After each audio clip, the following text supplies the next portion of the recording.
What is happening, sports fans? It's your man Matt Bellman from the DFS 5-pack, rocking it solo still today. My partner in crime, Ryan, is still had his in-laws for the Thanksgiving holidays. I've heard from him a couple times, but continue to pray for my man. We all know how that is, being stuck in that situation. So he'll be back soon. He should be back tomorrow.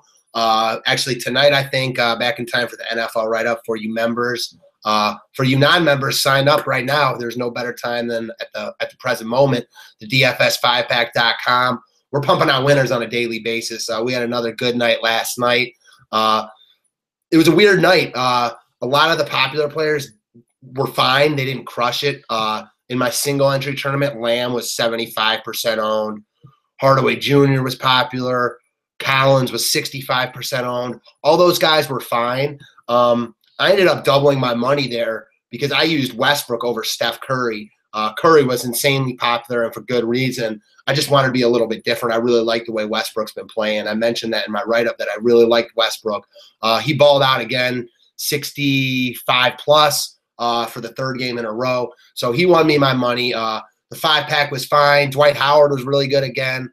So yeah, as I said, we're pumping out winners on a daily basis. So sign up right now, the DFS5pack.com. We'd love to have you. And, sign up and become a member.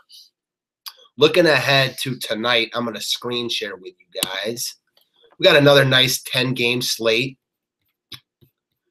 Hold on 1 second. And I'm going to screen share. Yeah, as I said, we got another nice 10-game slate.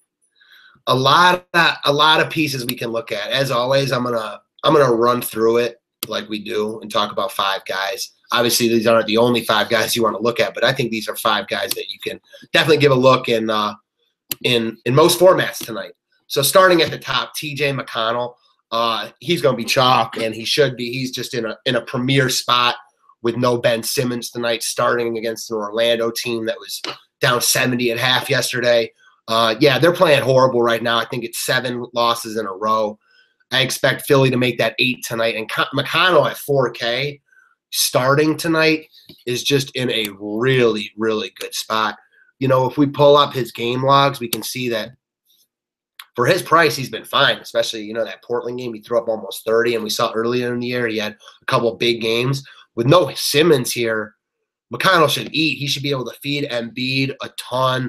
Covington should have a day, and McConnell's going to be in the middle of that. So I like him here quite a bit. I think you lock him in cash games. I'm really struggling to get away from him in GPPs because of his upside at 4K. Like always, I can get on board with fading him because he's going to be really popular. But at 4K, I might just plug him into my tournament lineups and try to be different elsewhere. Moving along, we got Chris Paul. So pulling up Paul, you can see that he's played 3 games since he got hurt. And in those 3 games, he's gone for 37, 35, and 52.5 in his last game. And he still hasn't played above 30 minutes here. I'm not sure he's going to play 30 minutes again tonight because Houston just has blow-up potential over everyone. New York's coming off a back-to-back, not a great spot for them. But it seems it doesn't matter for Paul here. If he's playing 25 minutes, 28 minutes, 24 minutes, his numbers are getting better every game, and I see no reason why they're going to drop below 40 here.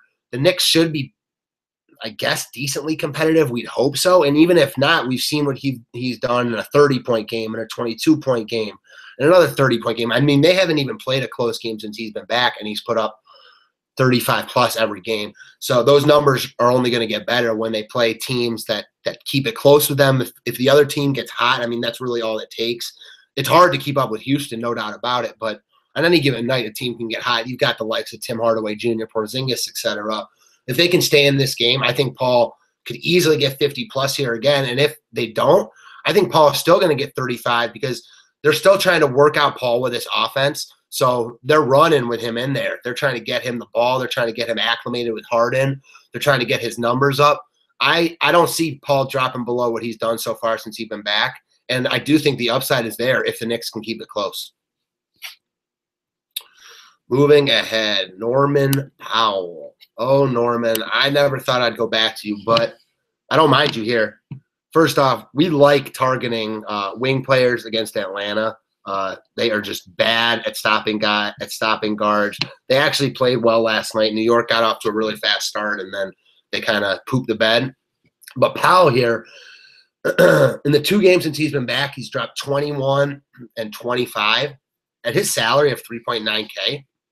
We'll take that all day and every day on Sunday. And I think the upside is definitely higher tonight in the game against the Hawks, who played last night. Yeah, so did Powell. Atlanta did too. They looked really good last night. They can't stop anyone. I mean, Austin Rivers just looked like an all-star against them. Powell is better than Rivers. Different positions, sure, but kind of in the same mold. I see Powell having his way here. They have a lot of trouble stopping wing guys. I have a lot of interest in the DeRozan and Lowrys of the world, but at 3.9K, I love filling it out with a Powell here. Looking ahead, Derek Favors. It seems me and you, Mr. Favors, have a love-hate relationship, but anytime a big man who's going to get a lot of minutes is playing the Nets, and there's a couple other teams, but the Bucks are right up there. The Bucks are really, really facing some tough injuries right now. They're really lacking interior presence. I'm not a huge Favors fan in general. I pick my spots for him, and this is definitely a spot to go there. At 6.1K, he offers tremendous upside here. We saw what he did in his last game against the Bulls in a 30-point game. In under 30 minutes, he had 37 fantasy points. I expect something similar here tonight. I expect Favors to get you around 6 times value.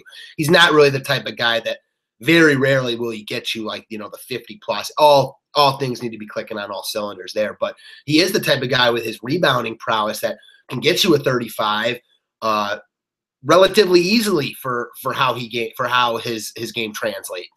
If he's making free throws, if he's knocking down some shots, he should see double-digit boards this evening.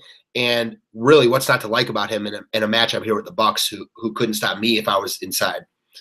Jordan Bell. All right, so for those of you who used him last night, and I have to apologize for one of my customers who suggested him to me, and I didn't say it was a bad play. I did say that I would probably rather use Caspi, and that was wrong.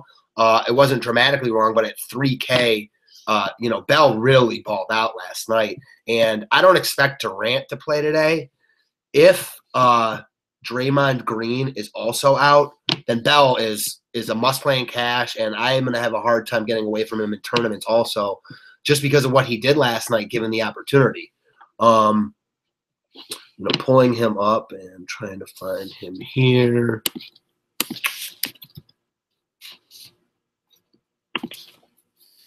So we see in a spot start last night, he went for 36. He had 6 blocks, 7 points, 4 dimes. This dude was a block artist in college. If you watched any of the tournament last year, the NCAA tourney, he dominated inside. This dude stood out and balled all over the field, blocking shots all over the place. And that translated last night. The Bulls passed on him, or they traded him actually on draft night, and Bell made them pay with a really good game last night. I don't expect this again. Because I don't expect Golden State to win by 80 every time they play. But if Draymond's out, I don't see how you don't use Bell, because price considered, he should be, just in this matchup, 5K plus if he's going to see those minutes again. He could easily get you 10 times value if he's given the spot start. So he's a guy you definitely have to look at. If Draymond's out, you start him pretty much in all formats and just play your 7 guys around him. If Draymond's in, I think you still can give him a look depending on what we hear throughout the day, because he looked so good last night. All right, guys. Wanted to run out a quick video today. Like I said, Ryan's still out of town. He'll be back soon, so we'll hop back on it on Monday. I'm liking these solo videos, but missing my partner, so we'll get back on it. I like the back and forth that we have. For all you guys who aren't members, go sign up now. For all you members, I'll be around. I'm going to do a shorter private video story. I'm going to just run through it game by game, just to kind of speed things up for Saturdays. And, any questions, I'm here. So get at me, and have a great Saturday, guys.